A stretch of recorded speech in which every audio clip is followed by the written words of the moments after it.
right, thank you, Alex. Welcome to the Lyon Township Planning Commission meeting for Monday, November 23rd, 2020. If you'd all join us in the Pledge of Allegiance. I pledge allegiance to the flag of the United States of America and to the republic for which it stands, one nation, under God, indivisible, with liberty and justice for all. All right, very good. Kelly, if you take roll, please. Sure. Patricia Carconi, Yes, here. Jim Chuck. Wait, Here. wait. Lyon Township. Patricia, Oh, where are you sorry. located? Lyon Township. Here, Lyon Township. Okay. Jim Chuck, Here, Lyon Township. Michael Conflitti, Here, Lyon Township, Michigan.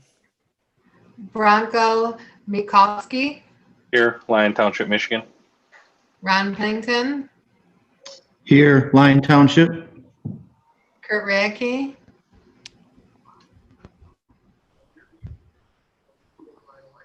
You're muted, Kurt. Here, Lyon Township, Michigan. Thank you. Carlstown, Hi, everybody. New Hudson, Michigan.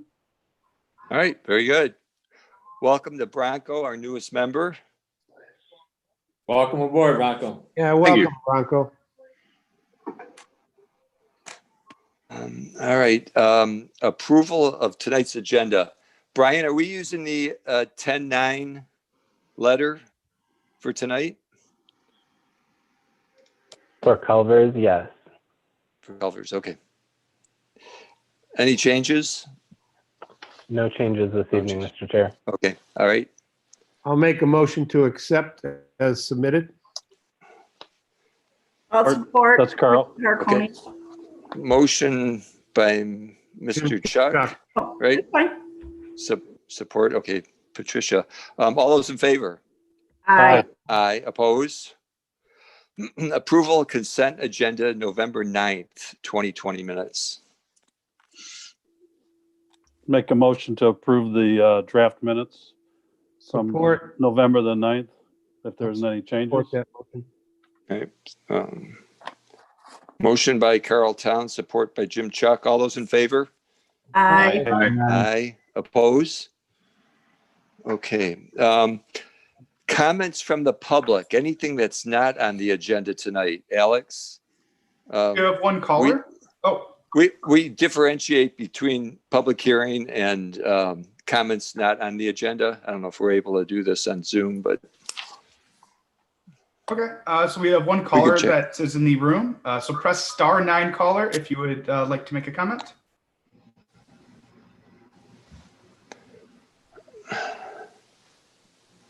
So we just had one more join in. So callers, if you'd like to make a public comment, please press *9 to raise your hand. Mike, you might have to explain that again to when they get on. Yes, yeah.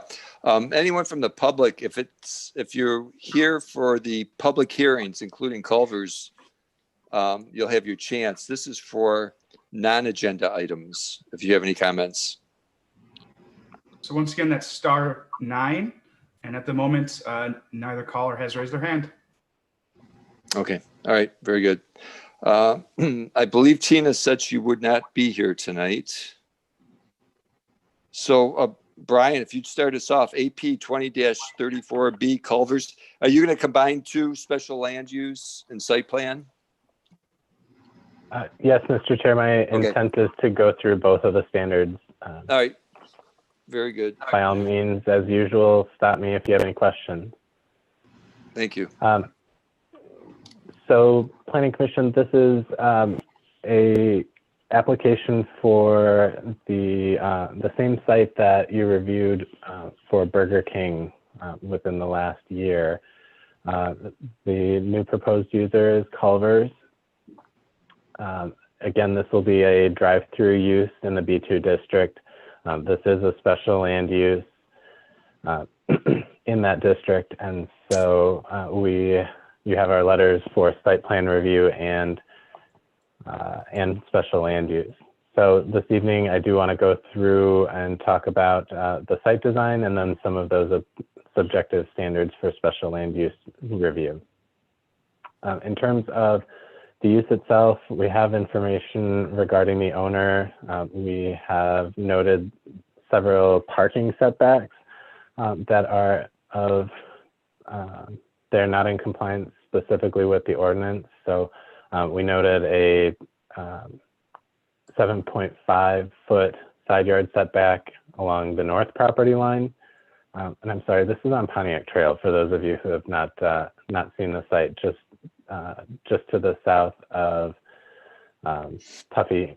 And so the northern property line, the parking setback is 7.5 feet. And on the south property line, the parking setback is 2 feet. As the ordinance is written today, both of those side yard parking setbacks should be 10 feet. So a variance would be required for those. You'll note in our site plan review letter, one thing that we've been requested to do is to discuss that variance request just a little bit. We have not specifically reviewed the variance request per the ZBA standards, but we do note several changes that we think could make this potentially feasible to accomplish without a variance for both of those side yard setbacks. In terms of overall lot coverage for the site, we don't have any concerns. The site is pretty deep and actually runs farther east than the detention facility that's shown here on the plan itself. The architectural review notes that the building height is compliant. It will be about 23 feet in height, and the evaluation itself, the applicant self-scored 94, and we agree with the passing score for the architecture. In terms of a dumpster location and screening for that dumpster, the enclosure is appropriately located in the back of the parking area here and enclosed by an appropriate gate. We do note that we'd like to see the location of mechanical equipment shown, whether it's on the rooftop or the ground. There is a transformer that's shown on the east side of the building here. But if any of the HVAC is to be placed on the roof, that should be shown on the plans. We don't have a photometric plan included in the materials, so we do request that of the applicant to make sure, especially really the only area of major concern potentially would be at the northeast corner of the parking lot here.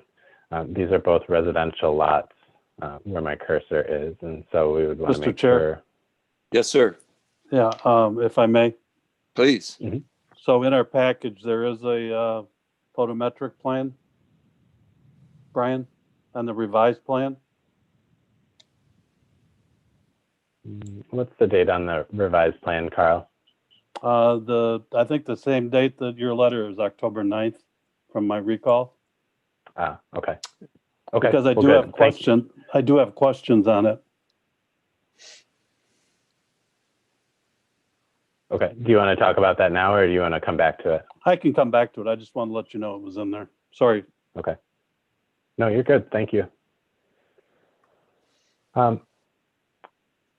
In terms of signage for the building, there are 4 wall signs that are proposed on the structure itself, and it should be noted that our sign ordinance allows for just a single wall sign.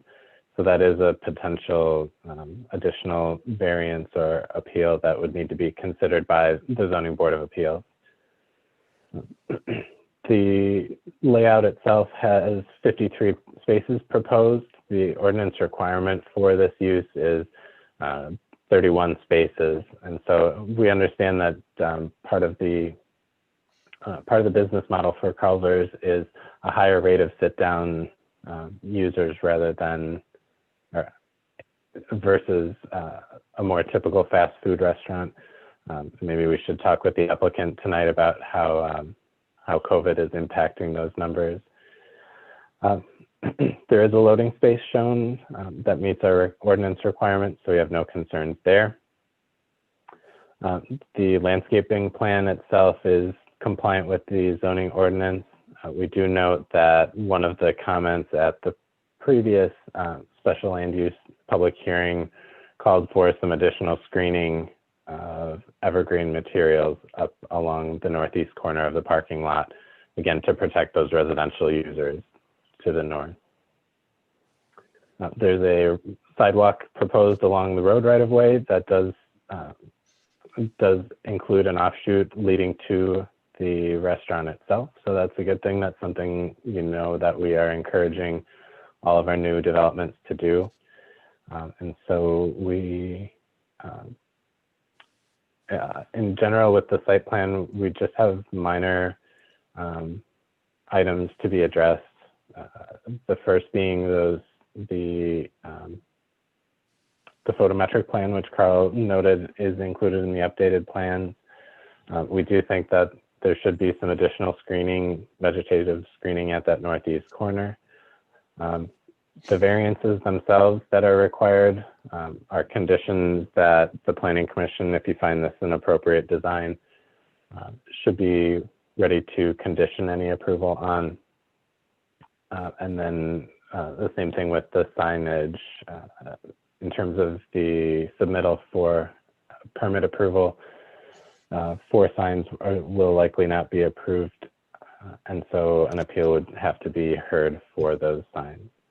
Other than that, on terms of site plan, as always, we would defer to any comments of the engineer or the attorney or any public safety officials.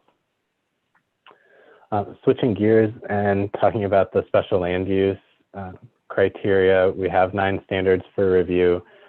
Many are focused on compatibility with adjacent uses and our master plan. The section of Pontiac Trail is today, and it continues to be planned as commercial uses. This is a use that is appropriate in the area, so long as we make sure that we do not impact those residences to the northeast.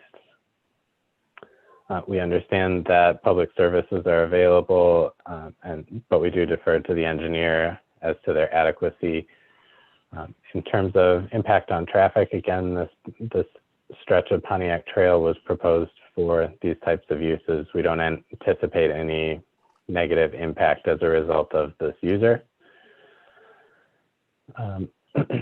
In terms of basis of need, again, we'll note what we did with the previous applicant on the site. Quick service and fast food restaurants continue to expand in their use, in their frequency along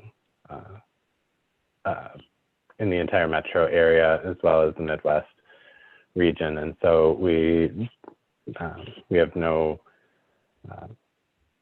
concern that this is a use that is needed. In terms of the natural environment, this is just a vacant site today. The applicant is not proposing to remove significant amount of tree cover, not changing grade significantly, so we have no concerns with that. Although we will note that the county drain does run through the site and understand that that's a potential hurdle for the applicants to overcome. So, those are my comments relating to site plan and special land use approval, and I can take any questions anybody might have. Yeah. Okay, thank you. Carl? Did you I'm want going to wait. I'm going to wait Okay. until after the applicant speaks, but thanks, Mike. Okay, all right, very good. Rick? Mr. Chairman, thank you. You have our report in front of you dated October 8. As a courtesy, the applicant submitted to me a revised plan to prove that he has addressed the bulk of these comments, but I wanted to bring 2 issues to your attention this evening. One, Brian mentioned the Sayer drain does cut through the site, and as of right now, I don't know what contact the applicant has made with the county on the relocation of the Sayer drain. They are proposing a relocation, but I don't know its status. And the other issue we wanted to bring up before the Planning Commission was an easement for ingress and egress with that adjoining property to the north. We are unaware of the status of any easement that may be negotiated with them, and perhaps the applicant could address both these issues tonight. Okay. Okay. Thanks, Rick. Anything else?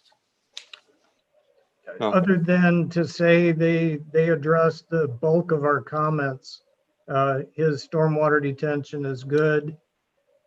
There are no water mains in this vicinity, so they are working off of a well.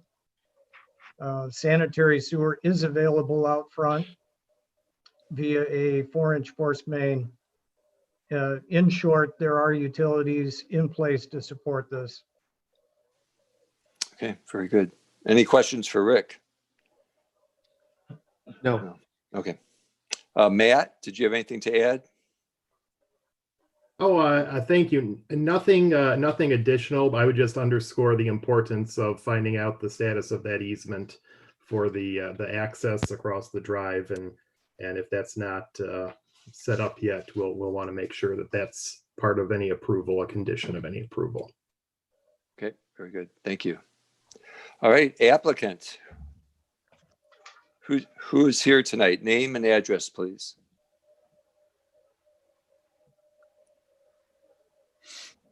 Good evening. My name's Charles Paisley. Address is 209 Inverness, Highland, Michigan. Hey, Charles. How are you? Good. Did you have a presentation or anything to add to what we've heard so far? I believe Mark's going to handle most of that. So. Okay. All right. But I appreciate you guys entertaining the proposed culverts in Lime Township. Then you have several other locations, correct, in the area? I have 5 other locations currently, and hope to make this my 6th location. Which are what? Well, you have Wixom? I have Wixom, Howell, Brighton, Ann Arbor, Sterling Heights. Okay. Yeah, it's a little up and down 96 and 23. Okay. All right. Thank you. Yes, sir. And you said Mark has something for us? Yes, sir, Mr. Chairman. Okay. My name is Mark Matthey. Work with Manikin Smith Group out of our Monroe office. The address here is 1771 North Dixie Highway, Monroe 48162. I will attempt to share my screen for our brief presentation.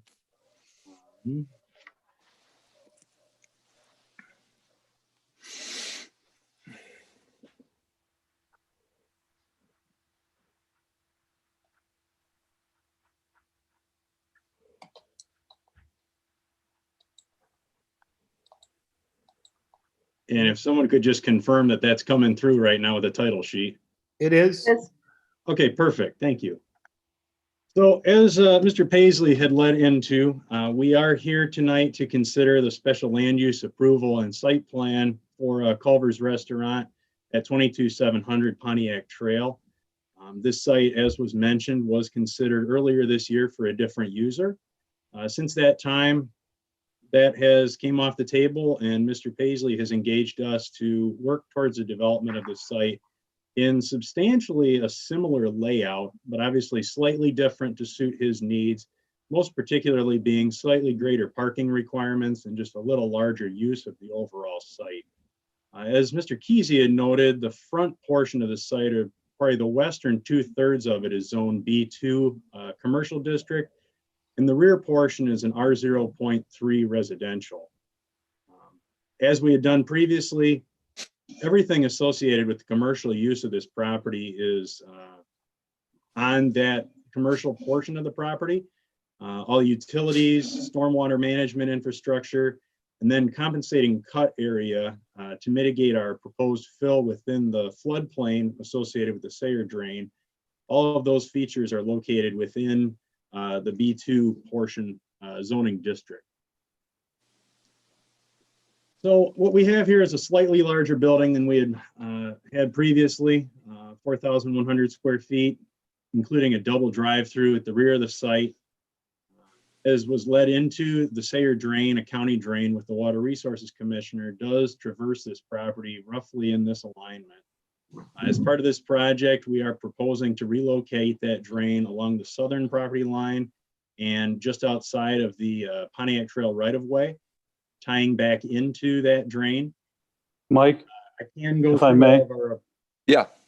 Could you have him pull that drawing up and repeat what he Yeah. just said, please? Mark, could you just go to slide 2? We're still on the intro slide.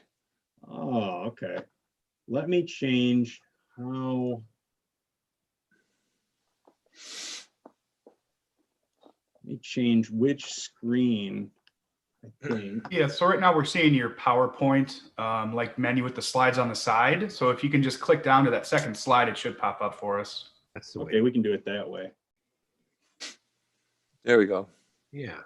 And if you could start over with the drain issue. Yeah, certainly, Mr. John. My apologies. So currently the Sayer drain traverses the parcel in roughly this alignment.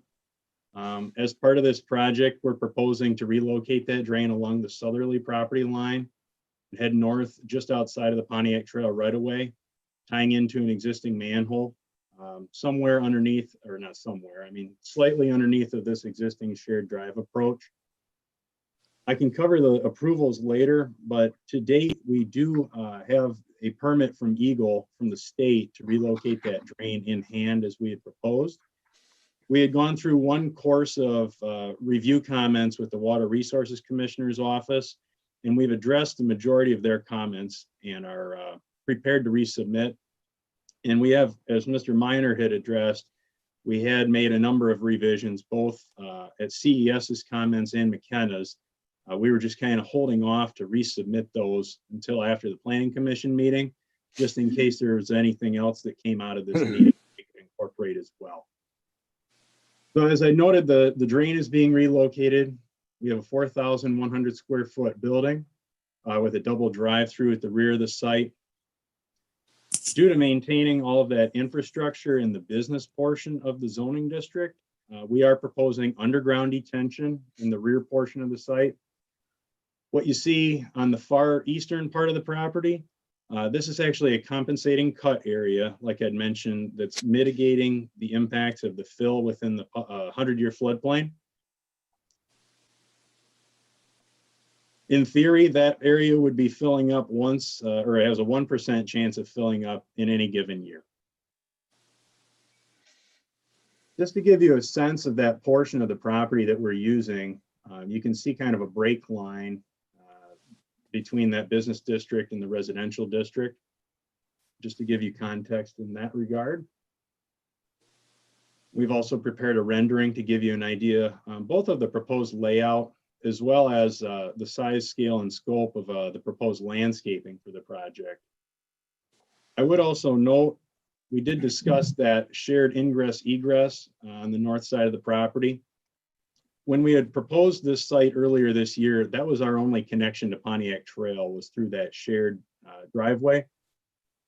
We don't anticipate any issues with recording an ingress egress easement, as the owner of that property to the north is either a brother or son or a relation to the seller on this lot. So we're looking forward to a relatively streamlined process with that.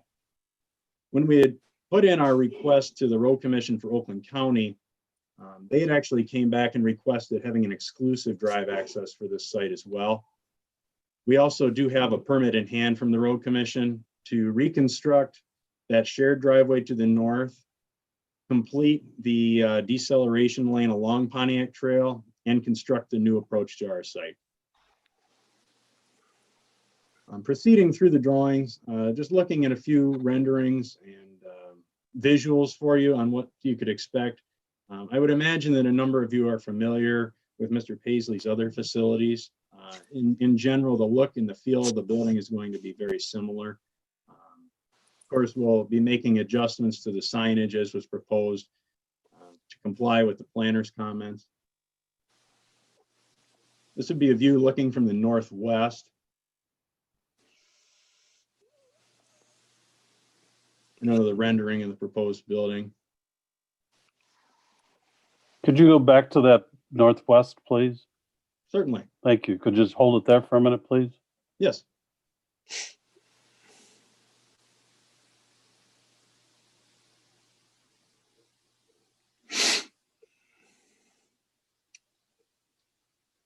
Thank you. You're welcome. Again, that was that northwesterly elevation.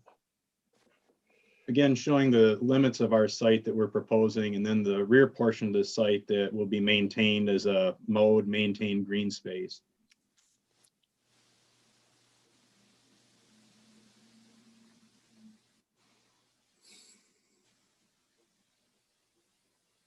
And then this is a larger version of our landscape plan that we had shown. We've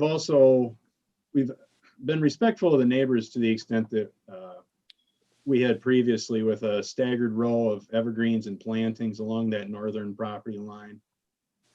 Also, evergreens between the site and that compensating cut area, as well as a few deciduous trees, which would also offer additional screening during the summer months.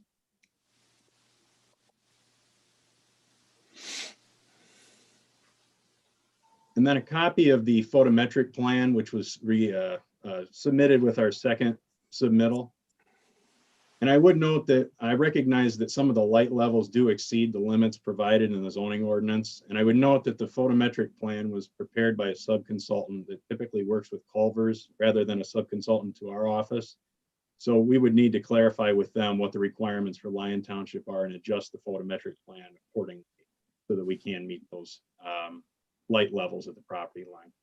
Yeah, if I may, Mr. Chair. Yes, sir. Yeah, that's why comments on is actually you don't even have the light limit on the property line itself. You're actually in about 20 or 30 feet. I think it's very crucial that we have an updated plan here. We know exactly where that light is going because we certainly don't want to trespass on the neighbors there. I think that's very crucial. Certainly, that's something that we can accommodate for you. Thank you. And then the last few slides in the presentation are just a few of the elevation, more architectural drawings. And I can spend as much or as little time on these as you would like there. They're just elevation drawings. And a floor plan for this. This is what's called their Metro M prototype, which is more of a medium-sized building. They also have a larger building, but obviously due to the space constraints on this parcel, we're looking at the smaller building of the two. Mr. Paisley could expand a little bit more on the operational standpoint, but I would note that Culver's does a little bit different business model than some of the other restaurants. Their hours are regularly 10 a.m. to 10 p.m. rather than late at night. And I also did want to note that the style of lamps and light poles that are in use at this facility, they are motion activated. So in the evenings or at times of lower use, they will actually dim automatically to around 20% of their normal brightness. Obviously, that will reduce those light levels, but the photometric plan will be looking at the peak light levels when we do make those adjustments. The drive-through speaker system on this property will be similar technology as we talked about before, where it'll actually sense the ambient sound levels and adjust that sound accordingly. I would note that even at the highest volume, at 32 feet, those noise levels drop off to around 55 decibels, which would be similar to normal conversation like you or I are having right now, or an automatic dishwasher at your home. I wanted to note also that the mechanical units for this would be on the rooftop, with the exception, obviously, is the electrical transformer that we've shown. I'm going to back up to the general overview. And then covering those approvals, as I noted, we have submitted one cycle of plans to the Water Resources Commissioner. They are currently under review. We've received the permit from the Road Commission for the approaches in the through lane. We do have the drain permit in hand from Eagle. We have no issues with addressing the engineers and the planners' comments that were provided in those review letters. And I did touch on the ingress and egress easement along that northern property line.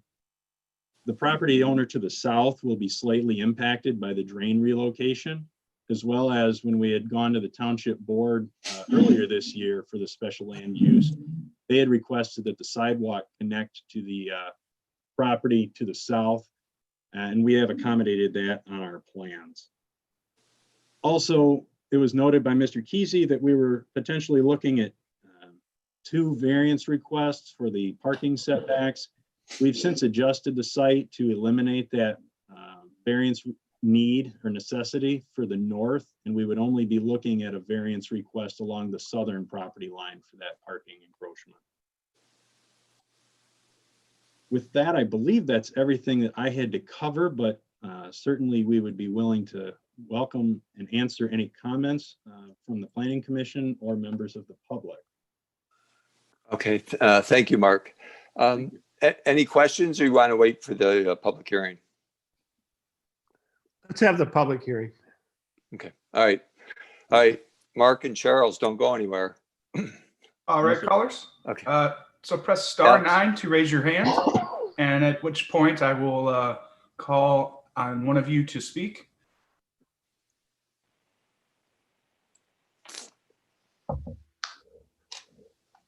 And so we have our first caller. Call in user. Okay. There's no phone number there. So press star 6 to unmute, please. And then you'll state your name and your address for the record. And that's star 6 to unmute, caller.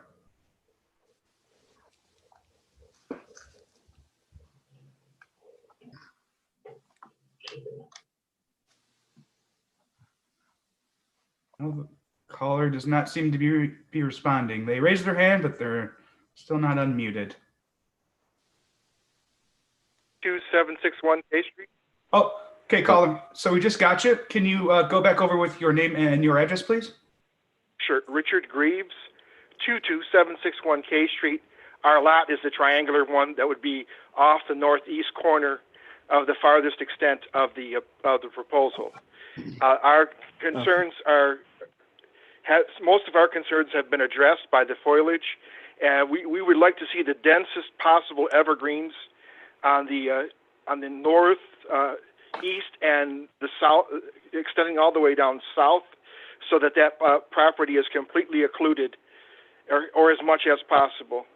The second issue that we have is we want to make sure that there is no ingress or egress whatsoever of any kind of construction from K Street. That all construction must ingress and egress via Pontiac Trail. There are, as you know, that this area is all wells and septics, and we just replaced the septic at a cost of almost $20,000. And we want to make sure that nothing will be done to offset or to in any way injure or anything that dealing with wells or septics. The business hours for Culver's are far better than Burger King. Don't have any issues there. But the thing that we have is a sound issue. Even though the commission has gone to great lengths to make sure about the decibels, you still can't hide the decibels with cars. So if possible, we would like to see a masonry brick wall on that in the farthest east, then covered by evergreen trees too. So in essence, that the sound of the traffic would radiate back onto Pontiac Trail. Those are my concerns, and I thank you very much. All right. Thank you, Richard. Brian, can you address the construction traffic? I don't have an answer on that, although I don't think that is going to be any concern of note. It seems to me the most logical location to access the site is off of Pontiac Trail. Right. I think we addressed that with the last applicant for that property, didn't we? With Burger King? No, but they can do it in pre-construction meeting. Rick is there and he could make notes of it. Rick, you agree? Rick Minor. Sorry, Mr. Chairman, I keep muting myself. Yes, that is something we can address at the pre-con meeting. And I see from Google Maps, I can see there would be a temptation for contractors to come in off of K Street, and that's just a no-no. That easterly portion of the property could be accessed from K, and we'll make it clear that he can't do that. Okay, very good. All right. Then we'll address the vegetation and wall with the applicant. Alex, do you have anyone else? So no callers have raised their hands. So that's *9 to raise your hand if you would like to comment. And we do have one more caller. So phone number 6931, press *6 to unmute, and then you will state your name and your address for the record.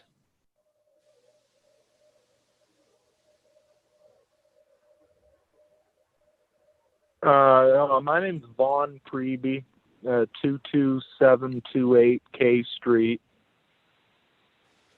And yeah, I'm really concerned about adding that facility there. You know, I recently purchased this property, so kind of worried about the effect that it's going to have on the property's value, especially, you know, the proposal is going to make it so, like, when I walk out my front door, there's a fast food restaurant right in my face. And you guys were talking about throwing the dumpster kind of back there, which it's like a grease trap in a dumpster.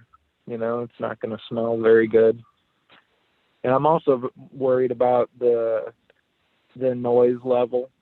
You know, like he said, there's really no way to regulate people driving through there with loud stereos and, you know, stuff like that, or just people being loud in general. Also really worried about the light levels.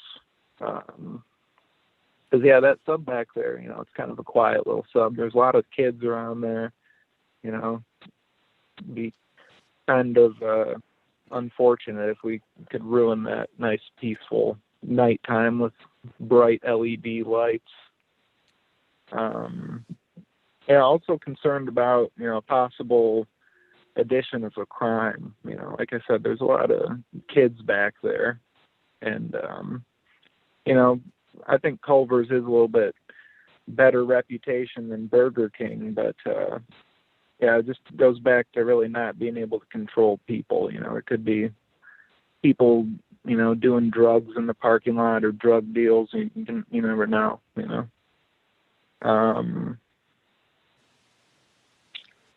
Yeah, aside from that, that's about it. Do you notice any sound or light or smell from the Midas or the muffler shop next door? Yeah, not a smell. I mean, there's no muffler smell, but I mean, every once in a while you hear a noise. Is there a wall behind that? Does anyone know? On the muffler, on the east side? Is there? I don't know. Behind the Toughies? Yeah. Yeah. There is a wall there. There's a wall there. Okay. All right. Okay. Anything else? No, that's it for me. Okay. All right. Good. Thank you for your comments. Alex, Yeah, anyone thanks. else? So no one else has raised their hand. *9 if you would like to make a comment.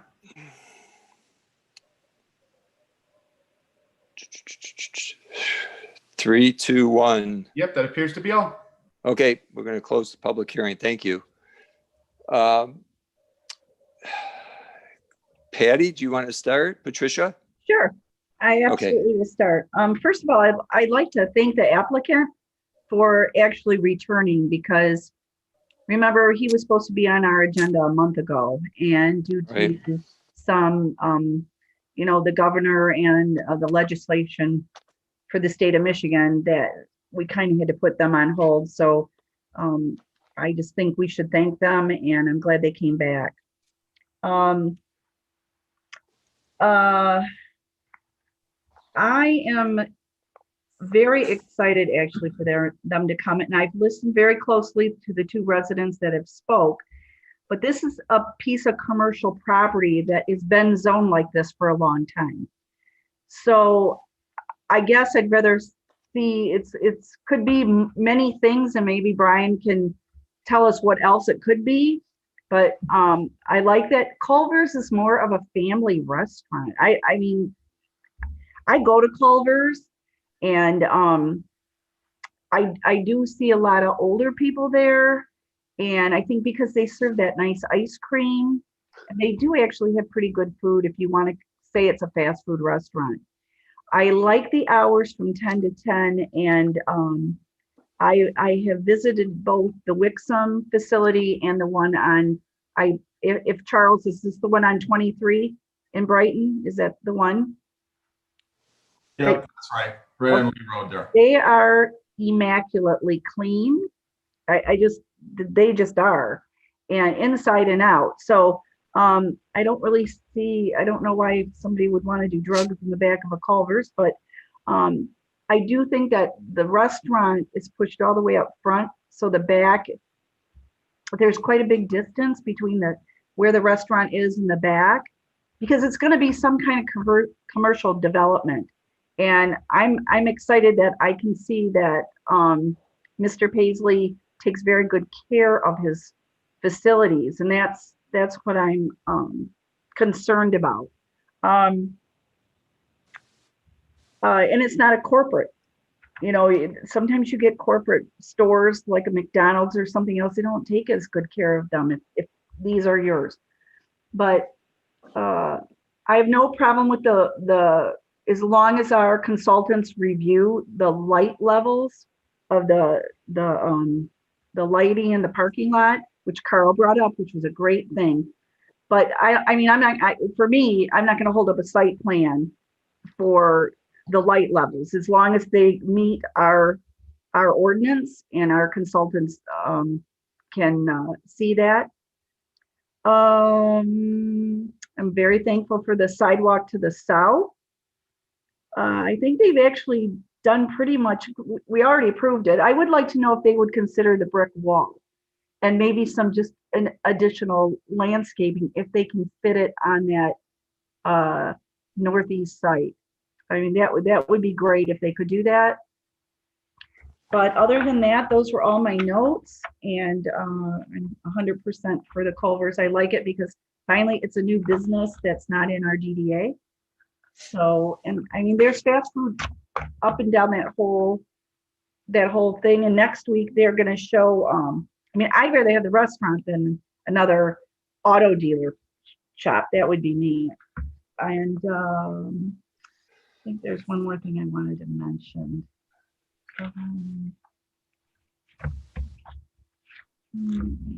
I can't remember. I wrote it down somewhere, but I can comment again later. So those are my comments. Very good. Thank you. Thank you. Mr. Chuck? Yeah, much the same as Commissioner Carconi. I'm excited about it. A couple of things I like about it is more of a restaurant. They have a very nice menu, including different entrees, if you will. It's more than just a hamburger and French fries. So I'm excited about that. I also have visited those two restaurants. They are clean. Service is wonderful.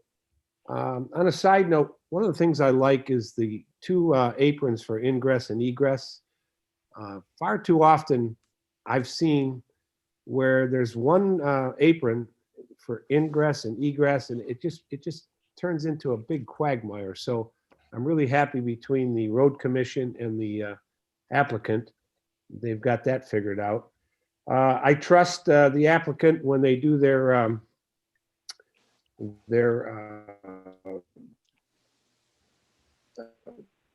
trash receptacles, that the gate will be some kind of a composite or vinyl. As you know, there is one that I don't know how we missed it on Pontiac Trail, but we don't want that to happen again because it certainly is visible. So we want to make sure to the applicant that it's not womanized wood, it's not cedar. It's matter of fact, the one at the new daycare center down by Kroger is phenomenal. So all in all, though, I like the project. I'll support it. I'm happy with it, and welcome to the township if it passes. All right, great, thank you. I had a question, I guess, for Charles. I've been to several locations. Can you tell us, as far as the drive-through, the holding area when you're waiting for food, is this comparable to the Wixom location? I've been to the Howell, I've been to the Heartland. I don't think Heartland's yours, but each one is different. And you're right. Yeah, they are all different. We generally like to have at least 5 stacks, is what we call it, after you pay, and then the car pulls forward, and the target is 4 to 5 minutes to get the cars their food. But we'd like to have a minimum of 5 stacking spaces.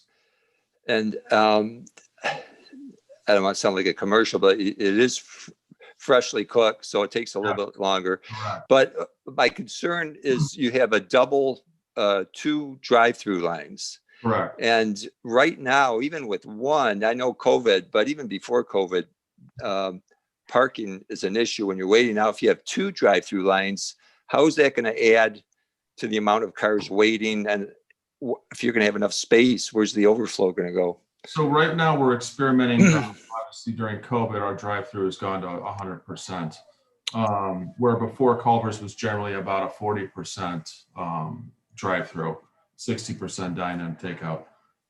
So what we're doing, it's called line busting. We'll take orders out within the lines before they get to the speaker, because the speaker, if there's just one, creates a bottleneck.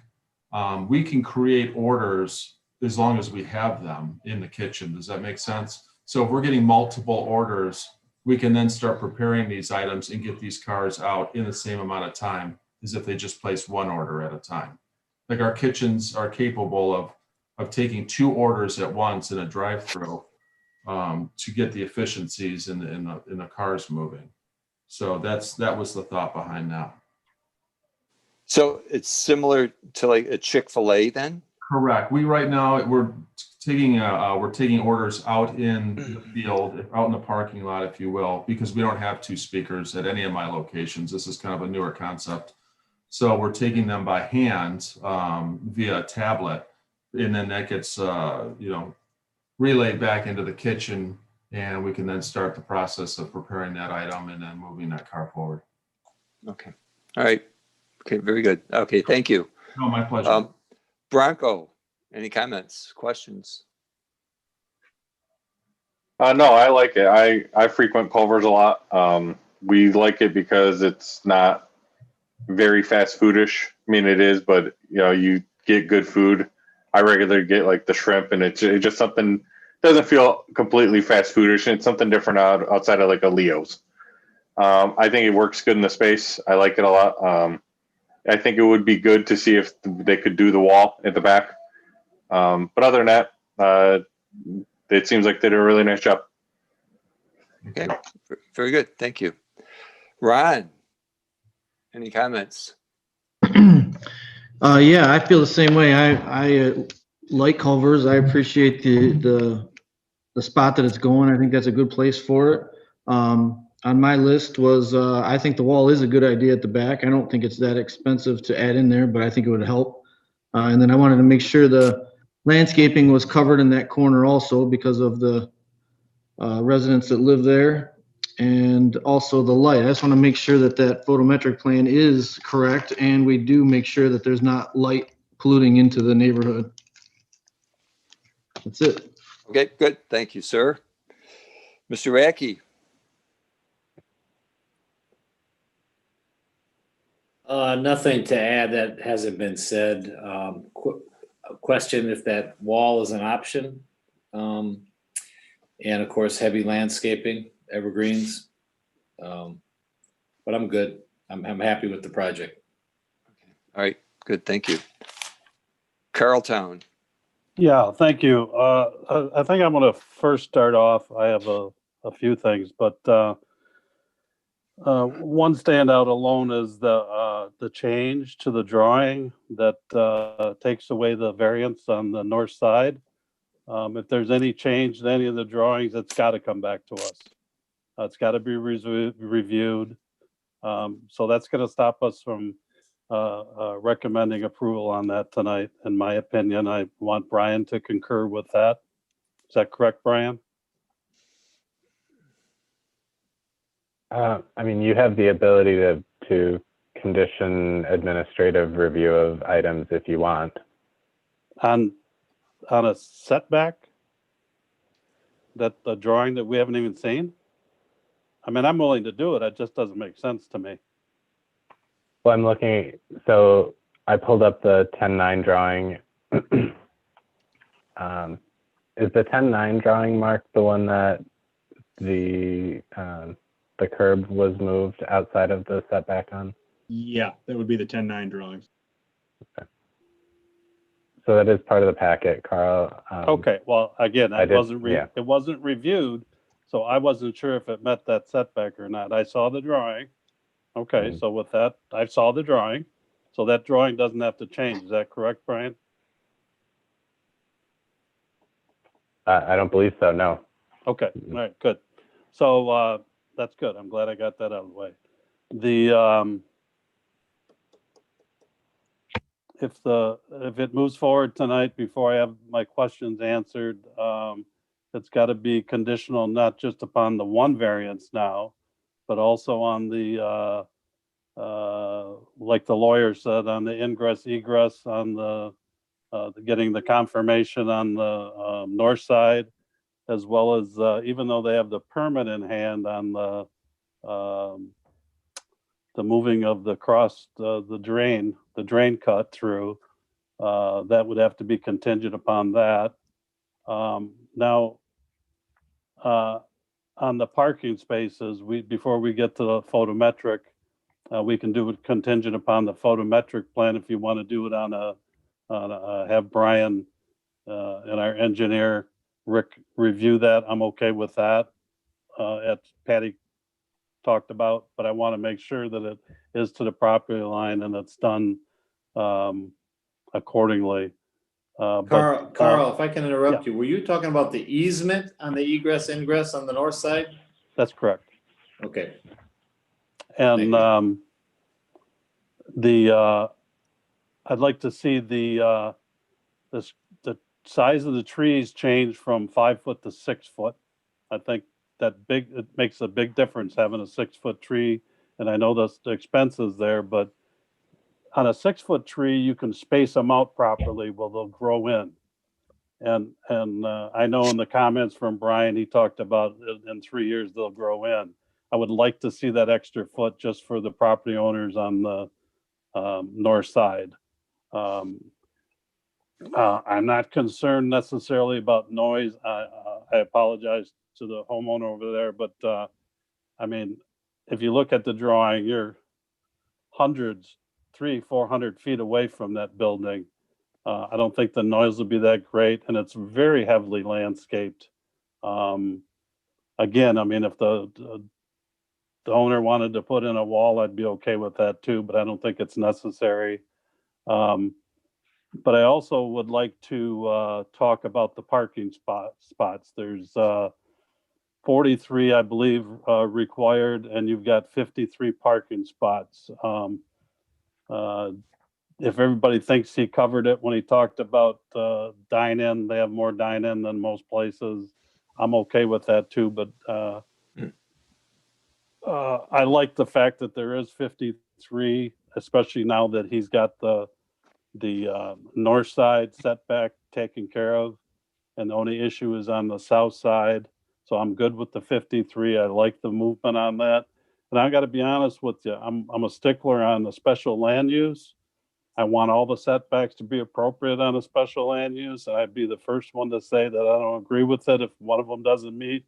But I got to tell you, in that area, if you look at, and I think I brought this up even with Burger King, if you look at that area, if you look down the street at where Brown's Root Beer used to be, there's no setback there. And if it just fits the character, I'd like to see him come in too. And so I just think we should make peace in case this goes to ZBA, which it will, and get a agreement that we're all agree upon that that variance on the south side. So with that said, with all the contingencies and a photometric plan and everything I talked about, I'd be willing to move this forward. Thank you. Okay, thank you, Carl. Mark or Charles, anything to add? No, sir. Okay, all right. All right, it sounds like everyone's Mike, Mr. Chair, agrees. Yes. did we address the signage? Did I see something about there being too many signs on the building for our ordinance, or? Is that true, Brian? Yes, excuse me. The elevation drawings do show wall signage on three sides of the building, and our ordinance only accounts for one wall sign. The way that I've left it in our review letter and is a potential solution for the Planning Commission tonight is that signage gets addressed as an administrative review as we would in any commercial signage application. And if it's not corrected at that point, then a variance or the way our ordinance is written, in some instances, it is an exception that the ZBA grants. But you could push that down the road a little bit as well. Give the applicant some time to determine what the best solution is for the building. Okay. Thank you. All right. Okay. Good question, Ryan. All right. We'll need two motions, one on the special land use and one on the site plan. If someone's ready to do that.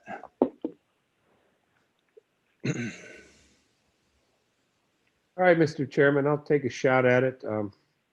I'll make a motion AP-20-34B, Culver's Restaurant Special Land Use, be moved forward based on the letters dated 10/9/20, the McKenna letter, as well as the CES letter dated 10/8/20. I guess contingent upon, we talked about a photometric plan that needs to be revised, talked about, as well as, well, I guess the setback was to the north was taken care of. What else am I forgetting, Carl? Well, it'd be contingent upon the south side, the setback going to the ZBA on the south side, Very good, yes. as well as the drain. The drain, yeah. And the ingress egress on the property to the north. Okay. The easement, getting the easement. Getting the easement. I'm sure Kelly got that, and Do we need to mention about limiting the construction traffic? I think that. Is that necessary or no? Okay. All right. That would be my motion. Okay. All right. Thank you, sir. That's support. Motion by Mr. Chuck. Who is that? Mr. Town? Support? Sure. Okay. Any other comments or questions? Did well, we this need? would be directed to the board, right, Jim? Right, correct. Mr. Chairman, Yes, sir. Brian mentioned locating the HVAC. That wasn't on the plan. Should we add that in there? Mr. Matthew addressed that. He said it is located on the roof. It is, okay. So that's taken care of? Yes. Okay. Okay, no, All that's right. it then. I'm good. Okay. All those in favor of moving this forward, special land use? Aye. Aye. Oppose? Okay, very good. All right, who wants to go next? Site plan. AP 20-34. I'm giving someone a chance. Go ahead. Don't be shy. Mr. Town, my mentor. What? Yeah, well, the site plan, I guess the only thing I would have added to the special land use is that it met all the criteria for special land use. But with that said, everything that Jim talked about in the special land use applies to the AP Let me pull it up. AP-20-34A. Just like Jimmy said. And all the issues that he brought up, and those would all be in the site plan review. So that would be my motion to have that site plan approved. Now, that doesn't have to go to the board.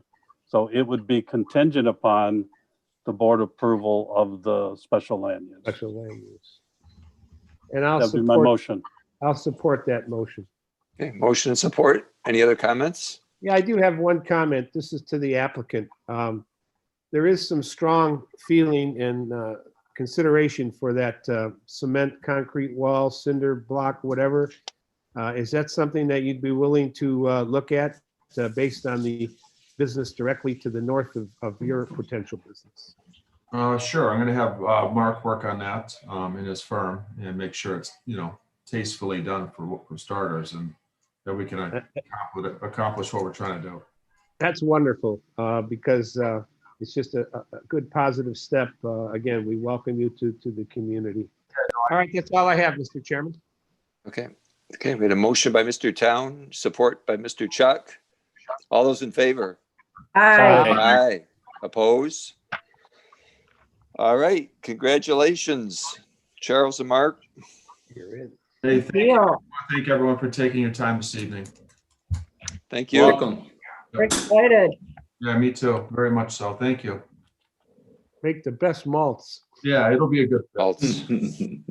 I know, I do feel like I need It's to. hard to find a malt anymore. You can't find people who make malts. You just can't. That's for sure. I have to correct Patty. She said ice cream before, and it's custard. You got to get that right. Custard. Oh, Custard. so good. Patty, you need to buy us all a custard for that It's mistake. butter- I didn't want to say anything, but Butterburger. Butterburger. There you go. All right. Yummy. Brian, AP 20-26, residential district lot width and setback amendment. Thank you, Mr. Chair. If you recall, it's been some time since the Planning Commission discussed the lot width and front setback standards for the R10 district. But in the last meeting that you did talk about it, we have done some research and we've studied surrounding communities and have found that our 1 acre zoning lot width minimum is large compared to other municipalities. And what that ends up meaning for developers is the cost of development goes way up to get additional linear footage for our 1 acre lots. We feel that the things that we're trying to protect, large separation between single family homes in the R10 district, can still be accomplished through our 30-foot side yard setbacks. We think that the shape of lots that are resultant from going from 150 feet of lot width down to 135 is a bit more appropriate and in line with our existing development patterns within the township.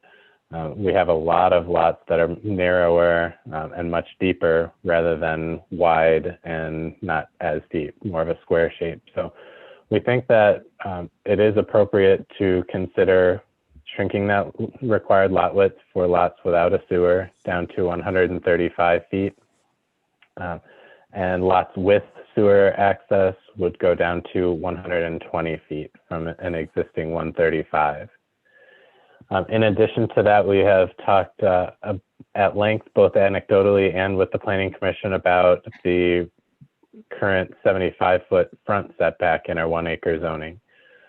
In practice, that means that we do have fairly expansive front yards on the roadside of our R10 district.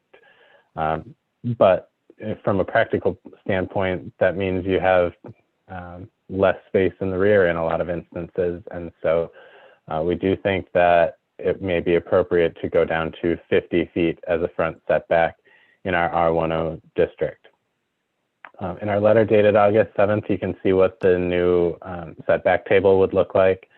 We would still retain our RO5 standards of 120 feet in lot width for lots without sewer access. And then I guess in addition to that, the only other change is there's a remnant in section 1903. There's a table there with a remnant from when the township had R2.5 zoning. And so we would strike that, that reference to R2.5 from the ordinance. But in terms of that average lot size table, we would not recommend any changes to the minimum lot width when somebody is using that average lot size mechanism. That would still stay at 110 feet for the R10 district. I think that's a pretty comprehensive summary of how we got to where we're at. Any questions from the Planning Commission? I'm happy to take them, or from the public for that matter. Okay, thanks, Brian. Any questions for Brian? I had one. Yes. Brian, did we review, I know I'm new to this, because I know you guys discussed it before I was appointed. Did we review side setbacks at all and how they compare to the neighboring communities? We did not. We focused on front yard and lot width. Okay.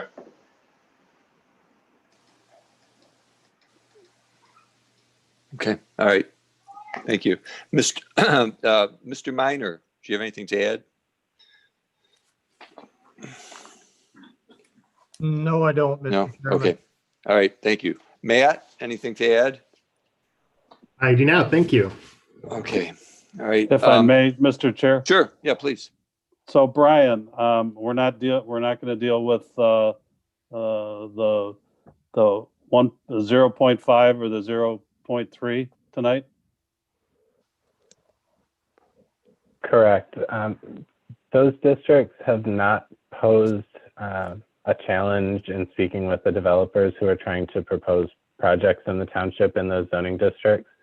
They seem to be much more appropriate in terms of the size required for the densities that they're getting. And so this is really the only one that we're going to focus on with this change. Okay, because earlier, I heard exactly what you said, but we've had many conversations at this planning commission on both of those pieces. Do you have a specific project that you have in mind? Well, I mean, we talked about the front setback, for example, moving back to 30 feet on both the R.05 and the R.03, for example.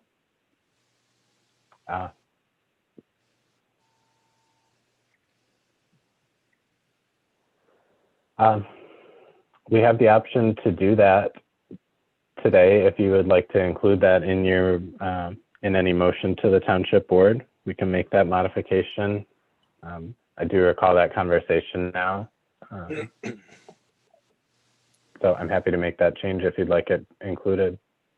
I think we talked in depth about it. We do have a new member in Bronco, but if we want to come back another time, that'd be fine. But this would be the time to do it, I would think. Patty, do you agree? You're on the board. I agree. Okay, Good point, Carl. thank you. Anything else, Carl? No, thank you. Okay, all right, good. Thanks very much. Then we'll open up public hearing. Alex, Yes. do we have anyone? So we do have one caller still with us, and press *9 to make a comment if you'd like to.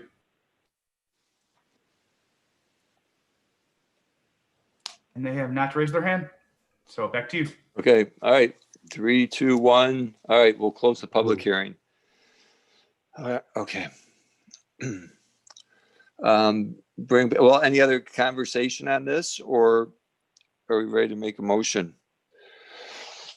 I have nothing, Mr. Chairman. Okay. Nothing for me. No. Patricia? No, nothing for me. Okay. All right. For it. Okay. Ron? I'm good. Good. All right. Okay. Carl? No, I'm good. You're good. All right. Yep. You I think look Kurt's like you ready. want- I think Oh, Kurt's ready to make a, yeah. I'll What help goes him along. around, what goes Yeah. around comes Yeah. around. All right, I get that. We'll start So calling you sweet we're mix.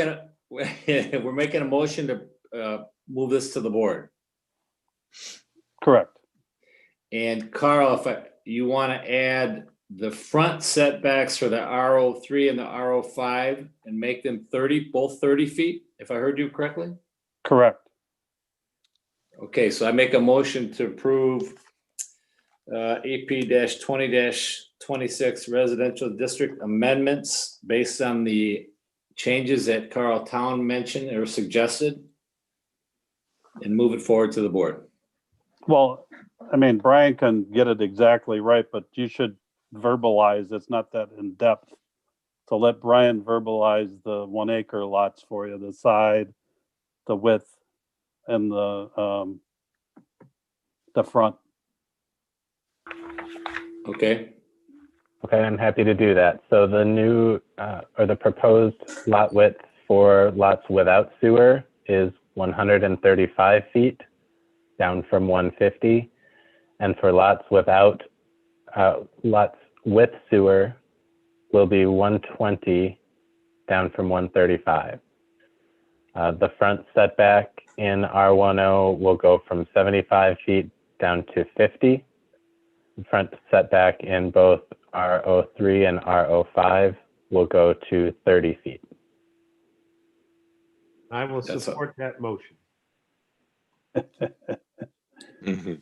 All right. Any other comments? Okay. Motion by Mr. Radke, supported by Mr. Chuck. All those in favor? Aye. Aye. Oppose? All right. Very good. Next, AP 20-37, zoning ordinance amendments. Brian. Okay, thank you, Mr. Chair.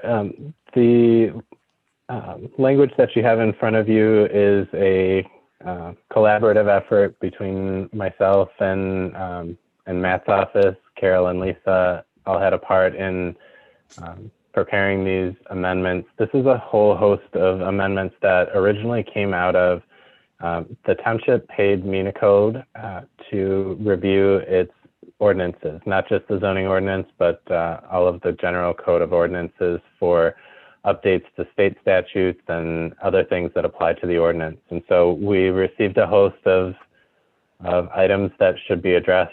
A lot of what you see in front of you is terminology relating to things like group homes, private homes, adult foster care facilities, those types of things. So it will bring our ordinance better in line with the current Zoning Enabling Act, as well as some of the other public acts that relate to those specific items. So we've modified some definitions, added some definitions relating to those group care homes. And by all means, stop me if you have any questions along the way, because I'm just trying to hit the bullet points here. You have both the red line and the clean version in the packet tonight. We've made some amendments to Article 7 relating to some issues that were not clear in terms of expiration of a planned development. And so we have tried to prescribe a better process for when the 2 years of approval expire at any given point in a planned development. So in the past, it was giving 2 years from the date that a planned development agreement was recorded, which could have been months after the township board approved any project. Essentially, we were disincentivizing a developer from recording their planned development agreement so that they had more time for their PD approval to be valid. We're making the suggestion that the 24-month validity period for a PD starts with the date of the township board approval. That will help us administratively determine when a plan development expires, when we need to give a developer notice that their plan will expire. It will just help provide clarity to everyone. Makes sense. Okay, thank you. Next item is in Article 19. In section 19.02 of our ordinance is site development standards for non-residential uses. And today, the very first use in that section is accessory apartments. Almost by definition, it's a residential use. And so I'm suggesting that we move that accessory apartment regulation from section 1903, or from section 1902 to section 1903, which is our site standards for residential uses. So that one is pretty straightforward. In all of our residential districts, R10, R05, and R03, we have specific requirements or specific language relating to the adult foster care type uses, state licensed residential facilities. And so we're making the same modifications to those permitted uses. They are verbiage that matches the state act. So those things still remain residential uses, and in general, so you're aware, licensed residential facilities that are small, depending on the type, either 6 or 7 residents, we have to treat them the same as we would any single family use. And so they would be permitted by right, where we permit single family uses by right, and where we permit single family uses by special land use, like in our multifamily zoning districts, we're treating these state licensed residential facilities the same way. So that's what those sections relate to. We've also made changes throughout the ordinance to things like our references to the DEQ. We've updated those to reference Eagle now. So again, we're bringing the ordinance into the modern age. Same thing, there have been some incorrect references in the ordinance for a long time relating to the old Zoning Enabling Act, the old Subdivision Control Act, which is now the Land Division Act, as well as the Planning Enabling Act. So we're cleaning up all of those with this general amendment. I think that's the broad overview. Any specific questions anybody has? I will be happy to take them. Great, thanks, Brian. Any questions? My hand's raised. My hand is raised. Your hand is raised. Yeah. What's your question, Carl? Well, I just want to say that I went through them and I actually did read them over a couple of times, and they're outstanding. And obviously, a lot of it is, just cleanup work, especially with Eagle, and make sure that we rely on like you said, the Zoning Enabling Act. The only red flag threw up to me, and I'm sure it'll take you 1 second to answer it, but on the accessory apartment, it's not to exceed 600 square feet. I'm really good with that because that's kind of exists anyways. But why did we throw in that extra parking spot, and where would that extra parking spot be? It's kind of just sits out there. That's why it's stuck out. That's why I'm asking you, Brian. That's existing in our ordinance today, so I don't know why it was, when or how it was added to the ordinance. Okay. I will say it's probably wise to have, like in some instances, take our PDs, for instance, a lot of those driveways are only large enough for 2 vehicles outside of the garage. And so this would stop somebody from creating an accessory apartment without an additional place to park that car, basically so that the car doesn't live in the street. Okay, that's what I figured, but I just, in my mind, I couldn't figure out where that extra parking spot would even be. Where do we put it? Yeah, you're just going to require it. It's up to them, right? It's up to them to provide it, but because we treat these as special land uses, you as the Planning Commission will see this and be able to question that. Perfect answer. I'm in agreement with everything else. Thank you. Mm-hmm. Thanks, Carl. Alex, if like to open up the public hearing, if we have anyone waiting for us. So we have no callers waiting. Okay. Yeah, we do. My hands are Oh, Stefan. Oh, I see you that's- there. Sorry, I was that- looking for phone callers. that's a familiar voice. I hope so. Well, anyway, I got a Hey. question. Wait. State your name and address, sir. Stefan Hoffman, 22870 Bentley Drive, Northville. Got it. Okay. All right. So a while back, I had a client that wanted to grow hemp. And I talked to Brian about it, and he said he talked to the legal team about it. And he said that the ordinance didn't differentiate marijuana and hemp. And he said that it would have been a process to get that ordinance changed. So I thought this would be a good opportunity to bring this up again, since you're making these changes, Brian. Do you remember that? I think I had you in contact with the guy, and nothing got resolved.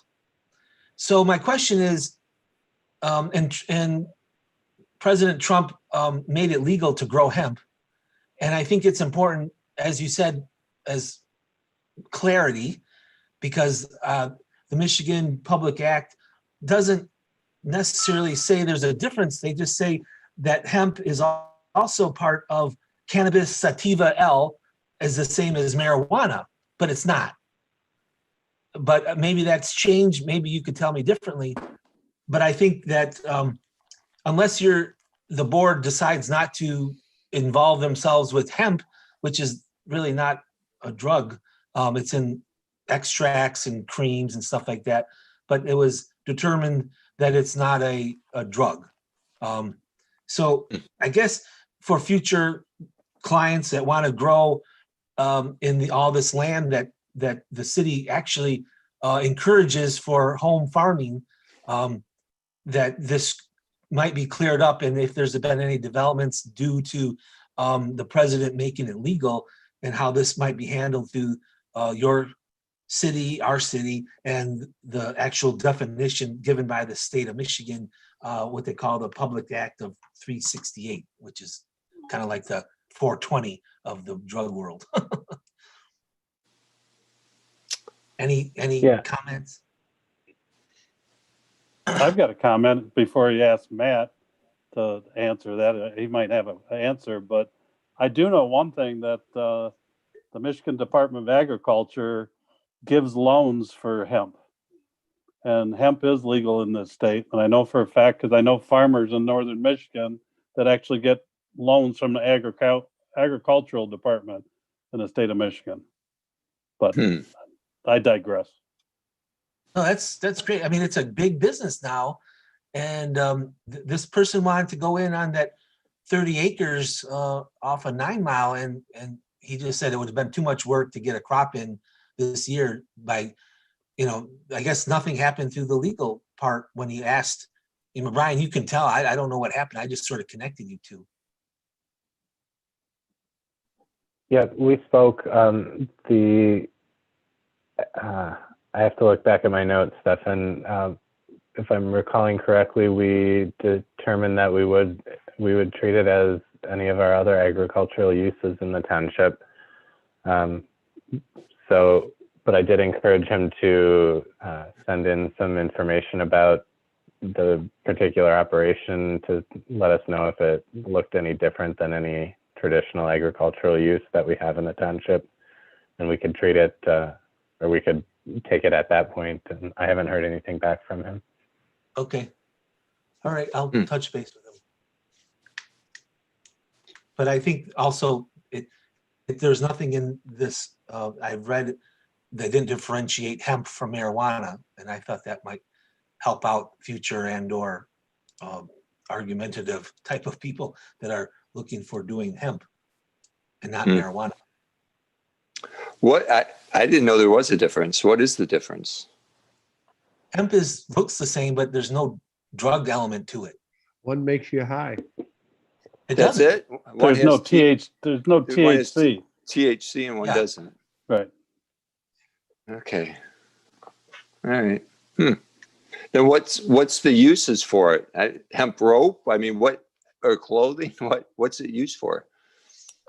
This client of mine was going to sell it in, everything from drinking straws to blankets to oils for your skin or your eczema, whatever. It's like a one all cure all kind of thing, but a lot of clothes, and he's real into conservation and avoiding plastics. So Right. any plastic could be made out of this hemp stuff. Interesting. Okay. Very He was interesting. he's also the owner of all the like Wixom soccer zones and stuff like that. He's a professional soccer. Him and his brother. Interesting. He had a lot of backing. Did he? Yeah. Okay. What else you got for us, Stefan? That's all for now. I needed a good excuse to come before you guys, and this was a good one. It's good to hear your voice, Stefan. Yeah, anytime. Thank you. It's here. I'll let's see. I'm getting my hair back anyway. Cool. That's good. You feeling good? Well, I feel great now. I'm in between. I had ended chemo, but I got to get a bone marrow transplant in January. So it's all going to go away. So I'm getting ready for it. Oh man. Did you find a donor? I got, just as today, my sister matched 8 of 10 markers, but she's been the only one that I got information on. There could be more, but 8 out of 10 is pretty good. Good. That's awesome. Good to hear. Yep. Thanks. Have a nice Thanksgiving there. A little steroided here. Have a good Thanksgiving, Stefan. Well, thank you. Yeah, for sure. I'm going to stick around, that's for sure. Yeah, we all are, huh? So is not adding a definition between hemp and marijuana not a good idea for this junction in this thing? Brian? Matt?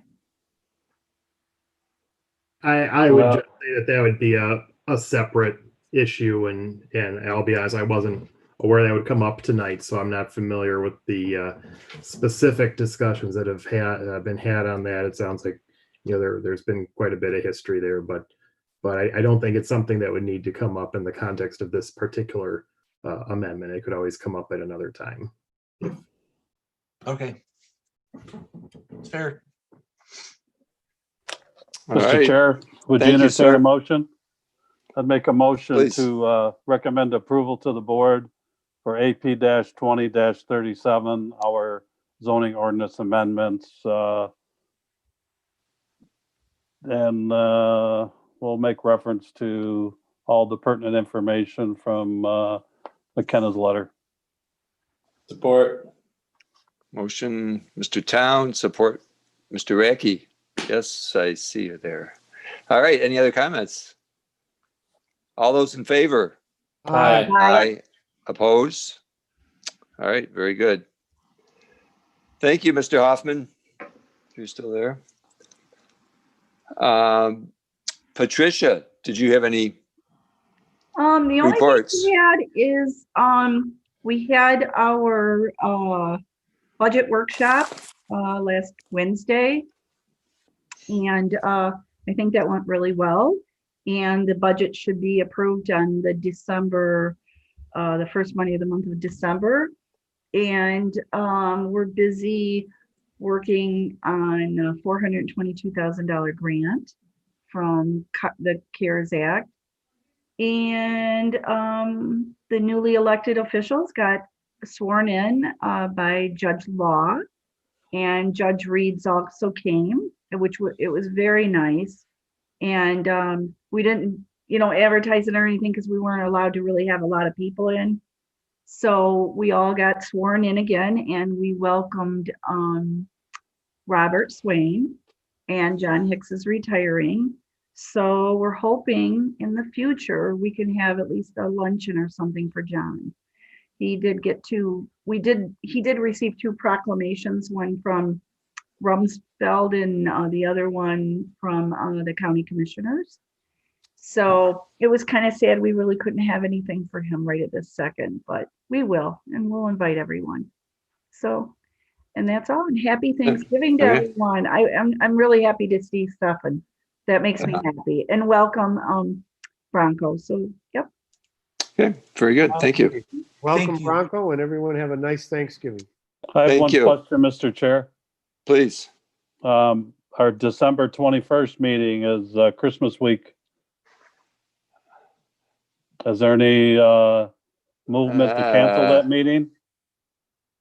So when's our next meeting? Our next meeting At- is the 14th. I'm gonna look right now. And then our last one is December No. 21st, which is Christmas would it- week, Wouldn't it be the 28th? No, it's the 28th. 21st. Are you sure? Yeah, I'll look at my calendar again. All right, look again. No, it's the 14th and the 28th. 28th, so it's after Christmas. Yeah, we should probably cancel the 28th. Oh, A lot of 14th people and go away 28th. that week. but it's still Yeah. in between Christmas and 28th. New Okay. Year, yeah. Okay. Yeah, that's. I was don't think wrong. that's It a is the problem. 28th. Okay. Yeah, so we'll just have one the 14th. Is that what you're saying? Yeah. Yeah, Fine.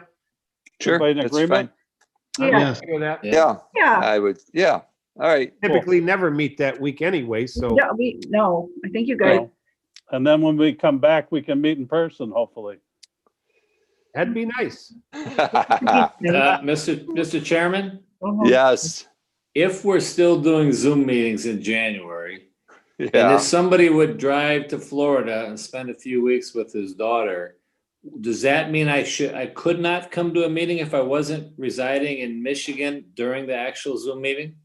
Matt, Because it officially begins January 1st and we have to start doing this. We're like preempting, but Matt, is that the case? I have to be honest, I don't know the answer to that. I don't know that it would prohibit you, but I would need to get a final answer to that. Okay. Carol just wrote a whole thing about Open Meetings Act. She just Right. sent it to us today, but I didn't have a chance to read it. And that answer possibly could be in there, but how about we get that answer for our next meeting? Kirk, I was Yeah, told if you you- can participate. Is that too late, Kurt, or would you need to know? no. Well, I Okay. don't even know if we're gonna be able to go because of the COVID Yeah, craziness, I right? But understand, yeah, But we've been delayed it all year twice now, so we'd like to go see the kids. yeah. I want to stay down there when I get there, so. Yeah, Okay. Anyway, All right. we'll excuse you, but I've been told you can call in, Kirk. You can. That's From what I was Florida. From Florida. From Florida, correct. Carl's always in San Francisco, and it kind of irks me that he's always in California. I don't know how he gets away with it. Yeah. All right. Anything else? Let's call it. Motion to adjourn. support. Mr. Chuck, you said 8:35. You were right on the money tonight. No, I actually Okay. thought it would be 8:20. I can't All lie. right. Okay, all those in favor, all those in favor.